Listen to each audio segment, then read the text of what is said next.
Mean आता है बीच में और फिर ऐसे घूमता है, तो क्या होगा, विचलन। तो व्हेनसोएवर जब भी आप साइंटिफिक रिसर्च करते हैं या साइंस का स्टडी करते हैं, किसी बायोलॉजिकल प्रॉपर्टी का स्टडी करते हैं, तो जो आपको वैल्यू आएगा, जो डाटा आएगा, वो एक नहीं आएगा, उसके लोएस्ट लिमिट होंगे और कुछ अपर लिमिट। कुछ डाटा, कोई भी डाटा अगर आपके पास आ रहा है टेबल में, if you observe some data 100, 200, 300, जो भी आपके पास डाटा आ रहा है, तो उसके कुछ लोएस्ट वैल्यू होंगे, कुछ हाईएस्ट वैल्यू होंगे, और वहाँ पे एक जो सेंट्रल वैल्यू है, जो पढ़ा चुके हैं हम, central tendency of the data, जिसमें अर्थमेटिक मीन बतलाया गया है।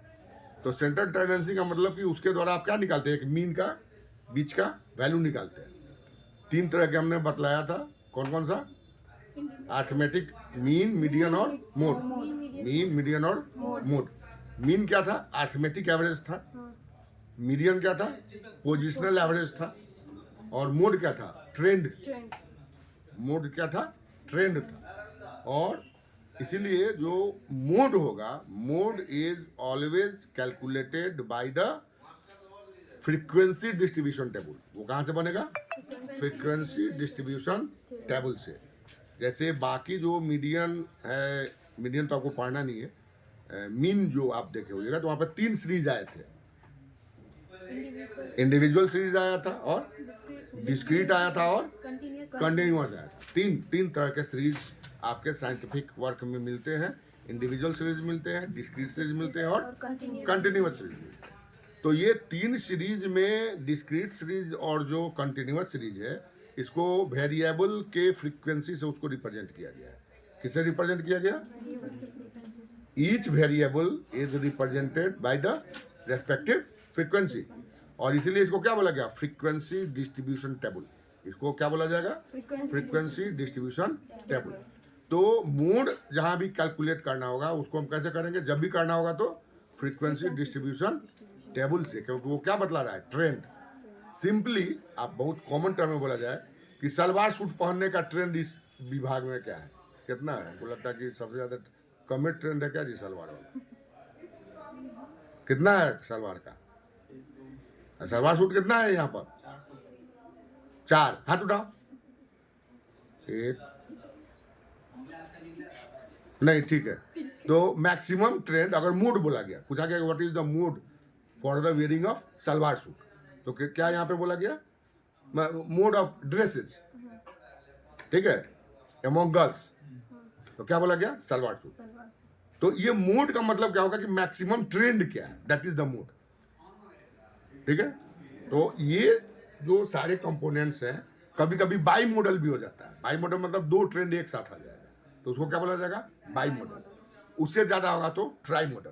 तो मीडियन और मोड आपको पढ़ना नहीं है। ऐसे भी मीडियन और मोड जो होते हैं, they are maximum used in the sociological study, या जब आप इपिडेमियोलॉजिकल स्टडी करते हैं, पॉपुलेशन का जब स्टडी करते हैं, किसी सोशियो इकोनॉमिक ट्रेंड का स्टडी करते हैं, तो मीडियन और मोड का ज़्यादा यूज होता है। लेकिन मीडियन यहाँ भी यूज होगा इन नॉर्मल डिस्ट्रीब्यूशन, जब हम लोग आएंगे तो देखेंगे। तो इन सबको क्या बोला गया, central value, central tendency of the data. तो सेंट्रल टेंडेंसी तो आपको मिल गया। Suppose a central tendency is present here. अगर कोई पॉपुलेशन है which we observe the different variables, कोई डाटा आप ले रहे हैं, हीमोग्लोबिन का ले रहे हैं, या हाइट का ले रहे हैं, वेट का ले रहे हैं, इम्यूनोलॉजिकल एंटीबॉडी, कुछ भी अगर आप ले रहे हैं, तो उसका एक डाटा आएगा। या कोई एक्सपेरिमेंट आप कर रहे हैं, टाइट्रेशन ही कर रहे हैं, फिजिक्स केमिस्ट्री वगैरह में आप लोग टाइट्रेशन किए होइएगा, टाइट्रेशन ही कर रहे हैं, फिजिक्स का कोई रीडिंग कर रहे हैं, तो कहीं ना कहीं वो डाटा देगा। तो वो डाटा का एक सेंट्रल वैल्यू आया, इसको क्या बोला गया, यहाँ पे हम रिप्रेजेंट कर रहे हैं मीन से, इसको हम रिप्रेजेंट कर रहे हैं मीन से, but it has a lower value and an upper value. इसके पास एक लोअर वैल्यू भी होगा, और इसका एक लोअर वैल्यू होगा, और एक अपर वैल्यू, ठीक है। Then that means it represents a deviation from lower limit to upper limit. The central value represents a deviation from the lower limit to upper limit. And when we use the data of the deviation, then it is necessary to develop a method for the representation in the numerical value. तो इसको आपको एक numerical value के रूप में develop करना पड़ेगा, जिसके द्वारा कि हम उसके डेविएशन को रिप्रेजेंट कर सकें, क्योंकि ये बहुत इंपॉर्टेंट है। मान लीजिए कि कोई आपके पास डाटा आ रहा है, ठीक है, जिसका वैल्यू है 2, 2, 2, 2, 2, कितना हो गया 2, 2, 2, 2, 2, 10 हो गया। तो 10 में डिवाइडेड बाई 5, तो मीन कितने हो गए इसके 2। And if another person observe 2, 1, 3, 4 and 2, here aggregate value is also 10, and when you divided then 2, तो दोनों डाटा में वैल्यू क्या आ रहा है, मीन सेंट्रल वैल्यू क्या आ रहा है, same, central value is same, but one represent 0 deviation because all digits represent the value 2।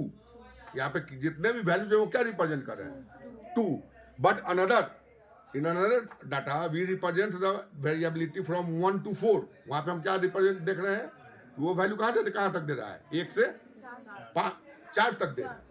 तो the population and the nature of population are different. इसका मतलब क्या है, ये पॉपुलेशन एक नहीं है, ये पॉपुलेशन जो है वो क्या है, इसका डिफरेंट नेचर है, ठीक है। तो नाउ द स्टैटिस्टिकली और on the basis of the degree of variability, इसको क्या बोला गया, degree of variability, both data represents different nature. दोनों डाटा क्या कर रहा है, डिफरेंट नेचर को रिप्रेजेंट कर रहा है, but represent the similar central value. Central value उसका क्या हो रहा है, सेम हो रहा है, लेकिन दोनों का नेचर अलग है। तो so in the descriptive statistics both components are necessary for the description of the data और for the description of the output of the research work, ठीक है, और एनी सर्वे वर्क। तो वहां पे दोनों जरूरी है, पहला सेंट्रल टेंडेंसी भी और दूसरा स्टैंडर्ड डेविएशन, ठीक है। सिंपली वी ऑब्जर्व ही इट रिप्रेजेंट द वेरिएबिलिटी। ये क्या रिप्रेजेंट कर रहा है, डिग्री ऑफ वेरिएबिलिटी। ये क्या रिप्रेजेंट कर रहा है, नंबर। ये रिप्रेजेंट कर रहा है number. That means the degree of variability represented lower limit to upper limit. और and in my last class हमने आपको बोला था कि इसके जो नोट्स लिखे जाते हैं या इसका जब एग्जामिनेशन में रिप्लाई दिया जाता है तो इसका लिखने का पैटर्न अलग है। जो जनरल आप लोग ट्रेडिशनली पढ़ते हुए आ रहे हैं वैसा इसको नहीं लिखा जाता है। बायोमेट्री या जो इंस्ट्रूमेंटेशन जो आपका CC6 है, इसमें दोनों जो सेक्शंस हैं इसका नोट्स लिखने का तरीका जो है वो अलग है, क्योंकि आज यहाँ पे कुछ ज़्यादा लड़के हैं, अलग नया नया चेहरा हमको दिखलाई दे रहा है, हो सकता है कल से नहीं दिखलाई दे, ये भी संभव है। तो आप समझ लें कि इसका नोट्स लिखने का तरीका कि पहले आप इंट्रोडक्शन लिखेंगे, फिर क्या लिखेंगे आप, principle and derivation of formula.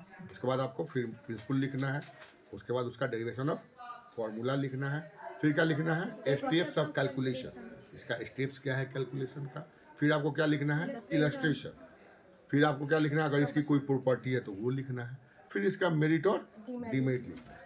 तो मेरिट और डिमेरिट के लिए बहुत डिटेल की आवश्यकता नहीं है, जो हम बोलते हैं उसी में अगर समझ में आ रहा है तो आपको मेरिट और डिमेरिट पता चल जाएगा। मेरिट मतलब कि उसकी अच्छाई क्या है, डिमेरिट का मतलब उसकी बुराई क्या है, in term of the statistical analysis. ऐसा नहीं कि चेहरा के अनुसार लिखना है कि सुंदर है या खराब है, उसके स्टैटिस्टिकल टर्म के रेस्पेक्ट में उसकी अच्छाई क्या है और उसकी बुराई क्या है। तो यहाँ पर जो इनिशियली जो सिग्निफिकेंस वेरिएबिलिटी दिया जाता था वो सबसे शुरू में दिया जाता था रेंज। सबसे शुरू में क्या था, रेंज। सबसे simplest form of the deviation is represented by range. अभी भी लिखा जाता है, अगर आप कोई डाटा दे रहे हैं तो उसमें क्या लिख देते हैं, mean value this and the it range from here to here, that represents the range. But range can not represented in the numerical value. ये तो आप रेंज एक बता दिए कि यहाँ से यहाँ तक है। सेकेंड, इसके बाद एक जो दूसरा टर्म दिया गया वो दिया गया mean deviation. Mean deviation, mean deviation that means वहां पे हम आपको जिस समय अर्थमेटिक मीन बतला रहे थे उसमें I was told you that the if you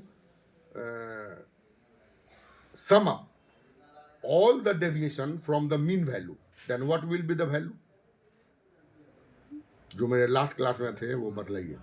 कि अगर हम सारे मीन से हर एक स्कोर्स के डेविएशन को, मतलब उसके डिफरेंस को जोड़ दें तो हमको क्या प्राप्त होगा?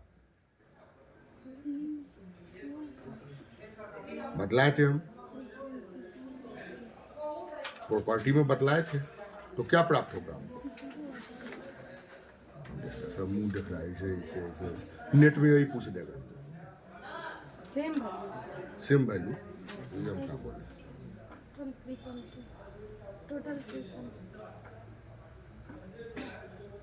ये नहीं बोल देंगे। आप लोग लगता है कि नेट में बहुत भारी भारी कुछ नहीं आता है,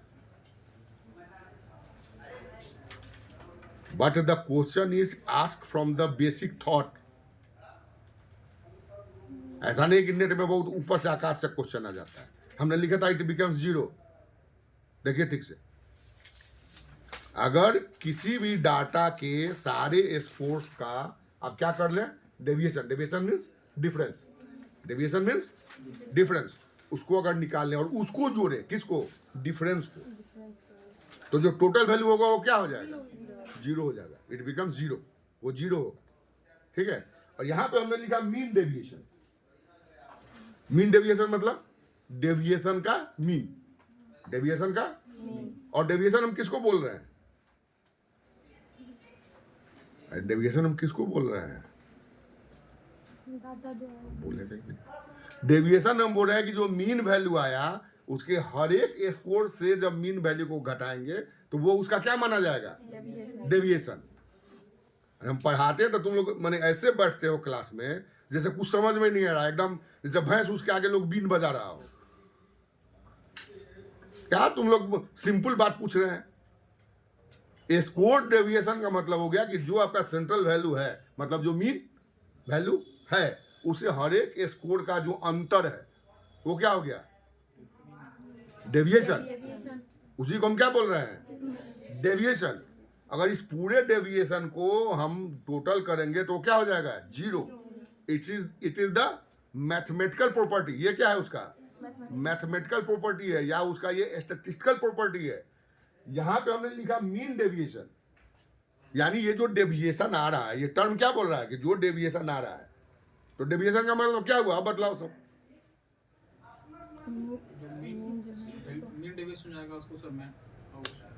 डेविएशन, यू से मी डेविएशन।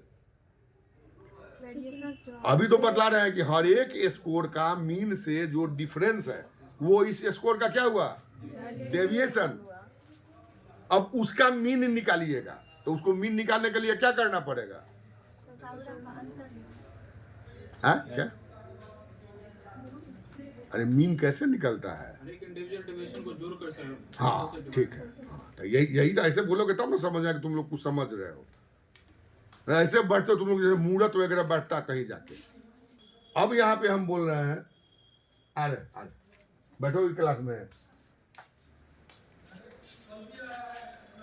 ये हम क्या बोल रहे हैं कि ये जो टोटल होगा वो क्या हो जा रहा है, जीरो।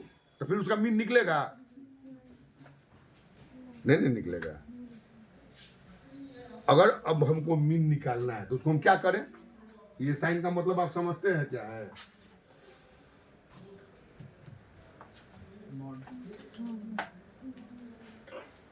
इसका क्या मतलब होता है, मोड नहीं, मॉड्यूल, हाँ मॉड्यूलर या मॉड्यूल। इसका मतलब है, इसका क्या मतलब होता है,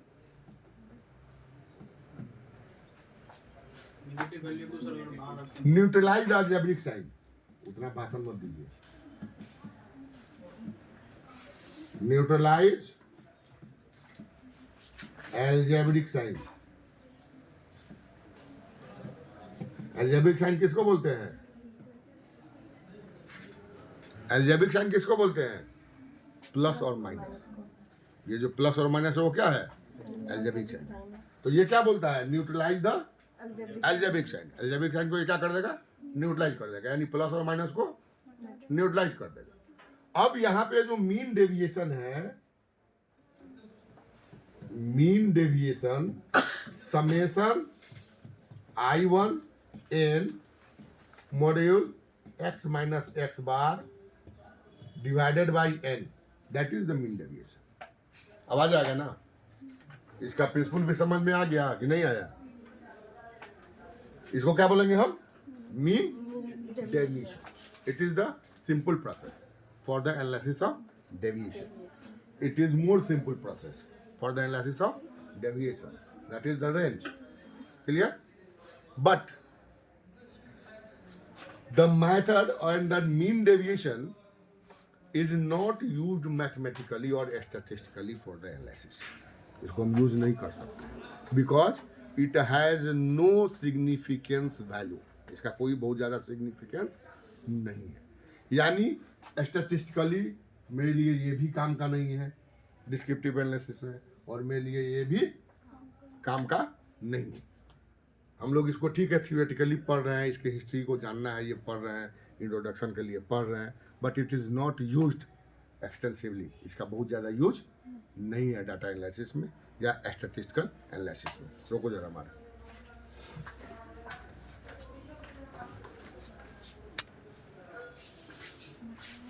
अब आप हमको एक चीज बतलाइए. If we square any numerical value, then what is the impact on algebraic sign? Neutralize कर दे, ठीक है. And again you calculate the under root of the square value, फिर क्या हो जाएगा?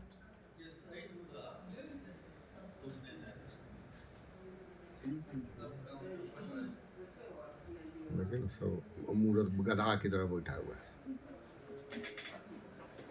एकदम ओरिजिनल गधा जो होता है सब ना, एकदम धोबी वाला. फिर वही वैल्यू आ जाएगा. -2 स्क्वायर क्या हो गया? 4. प्लस 2 स्क्वायर क्या हो गया? 4. अंडर रूट ऑफ 4 क्या हो गया? 2. Then we get the same value after the neutralization of algebraic sign. After the neutralization of algebraic sign. And the same mathematical principle was used by Carl Pearson.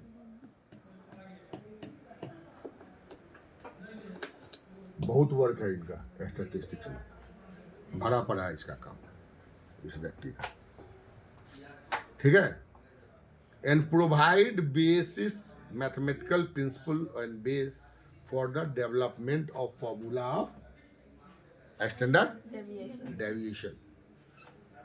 ठीक है. That means at first Carl Pearson squared the deviation. Squared the deviation. Deviation को उसने क्या किया? Square किया. Second, get total of deviation. Deviation का क्या कर लिया उसने? टोटल प्राप्त कर लिया.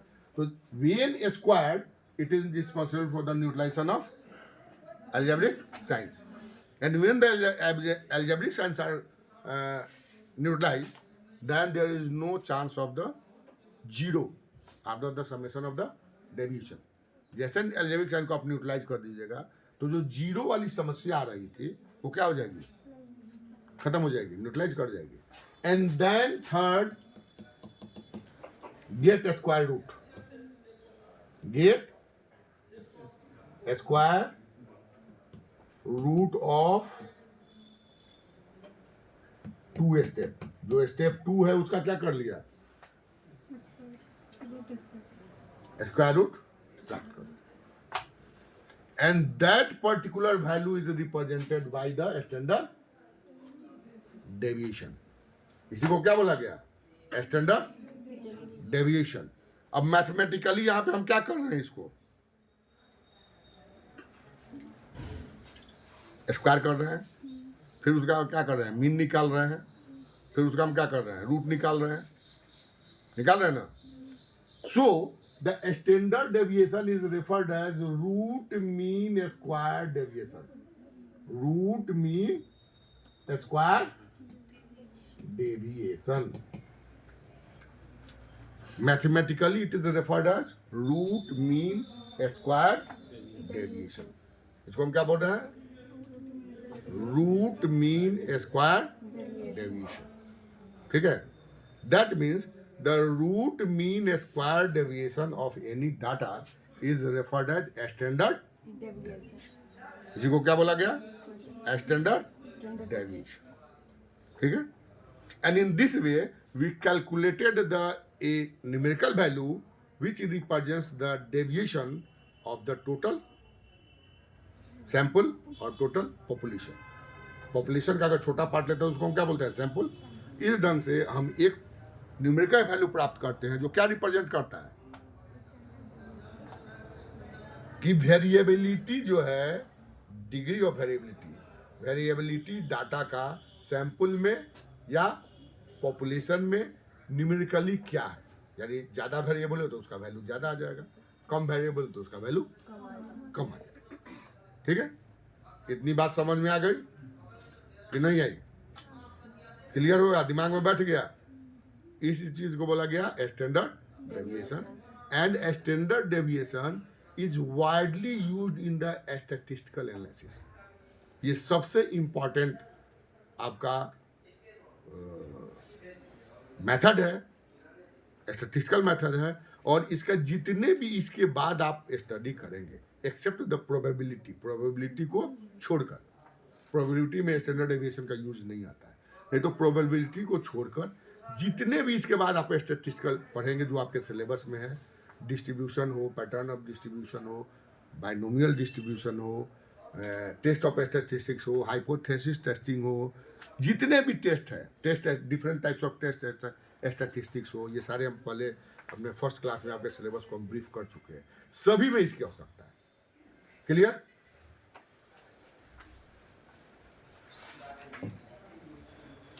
नाउ यहां पे कोई दिक्कत नहीं है. यानी अगर सिंपली हम देखें तो standard deviation is represented by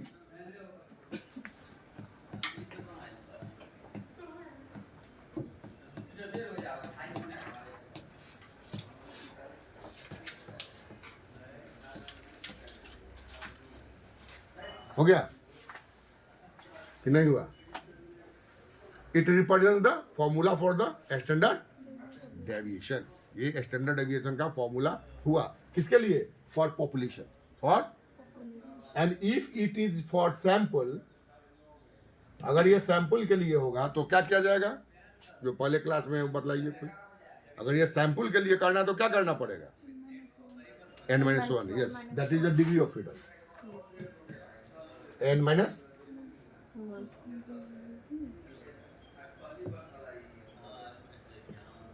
that is degree of freedom. इसी को हम क्या बोलते हैं?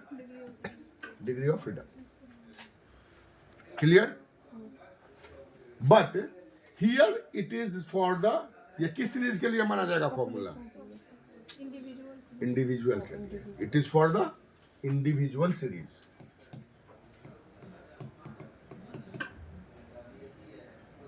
Individual series. It is for the individual series. And a standard deviation is represented by a small sigma. Greek small sigma. ये है Greek capital sigma. Greek small sigma. And it is for the individual series. ये किसके लिए हुआ? Individual series के लिए. ठीक है? And here अगर हम ऐसे कर दें तो क्या होगा? यहां पे क्या असर आएगा? रूट हट जाएगा. ठीक है.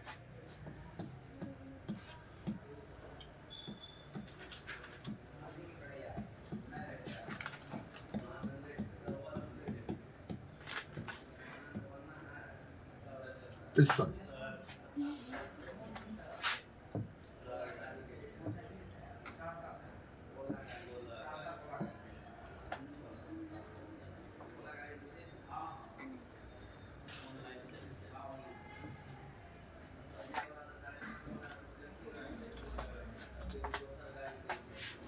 clear? And this component is referred as variance.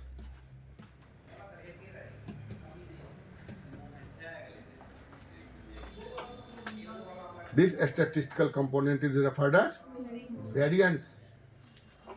Clear? Then either you describe the derivation of formula through the variance, पहले इसको लिखिए फिर इसको लिखिए, or you describe the formula directly in this. आपके किसी किताब में ऐसे भी मिल सकता है, किसी में डायरेक्ट भी मिल सकता है, कोई प्रॉब्लम नहीं. सर हम लोगों को पहले वेरिएंस को लिखना है. जैसे मन कर उसे लिखिए, ये हम क्यों बतलाएंगे. आपको क्या लिखना है आप समझिए, उसके बाद एग्जामिनर समझेगा कि आपको कितना नंबर देगा, हमको उसे क्या मतलब. मेरा काम पढ़ाना है. कैसे लिखिएगा नहीं लिखिएगा, मोबाइल से लिखिएगा, चोरी करके लिखिएगा, जैसा कि आप लोग करते हैं, वो हमको थोड़ा ही पता है. यहाँ पर हुआ था ना चोरी फर्स्ट सेमेस्टर में, मोबाइल खोल के. नहीं मोबाइल हुआ तो पासपोर्ट हुआ होगा, गेस्ट पेपर हुआ होगा. उसमें कितना आप सही लिखे होंगे उधर नंबर अब बतलाएगा कि किसको क्या नंबर आ रहा है. पासपोर्ट में सही था कि गलत था, वो हमको थोड़ी जानना है. Clear? And here the second component is for the individual series. तो हो गया discrete series. Then what is the difference between the individual and discrete series? Discrete series में क्या अंतर था? हाँ, the variable is represented by respective frequency. The variable is represented by respective frequency, and here that x I is represented by respective frequency. xi is represented by respective frequency. That means the x is not simple, but it is represented by xf. Each deviation, this one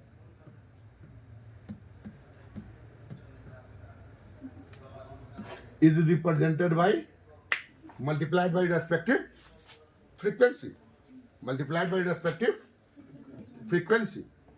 Then we get the total, and then here n is converted into f. Yes, ये तो लगता है कुछ पर ही.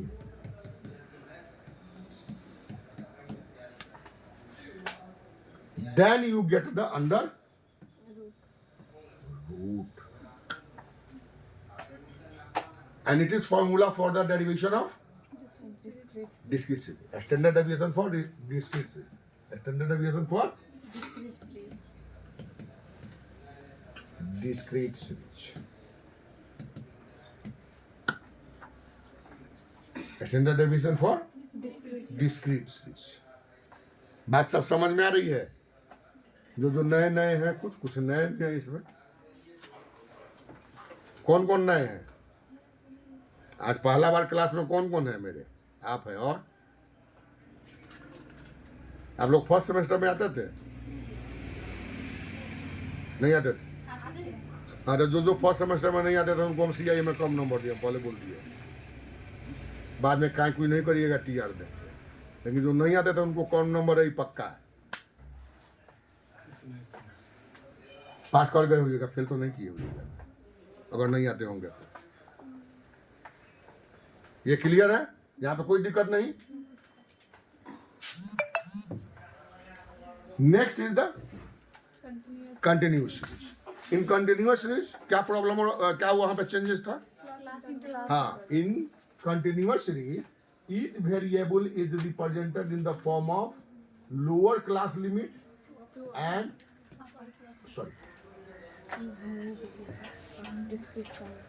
upper class limit, and then the class limit is computed into the mid value, mid class value, represented either by the xg or xgm. Either by the xg or by the xgm. किसी किताब में xg मिल सकता है, किसी किताब में आपको xm मिल सकता है. xg and xm. ठीक है? And then this value is represented by respective frequency. It is the nature of continuous series. It is the nature of continuous series. That means that each deviation is represented by xg minus xg bar. Xg minus xg bar, and it is multiplied by the respective frequencies. frequency. Then it becomes summarized and divided by total of frequency, and we will get Continue. root value. Then it represents the formula for the Continuous. sum.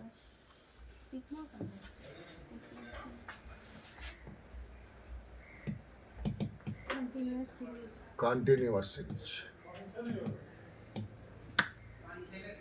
It represents formula for the continuous series. Clear? इतनी बात समझ में आ गई?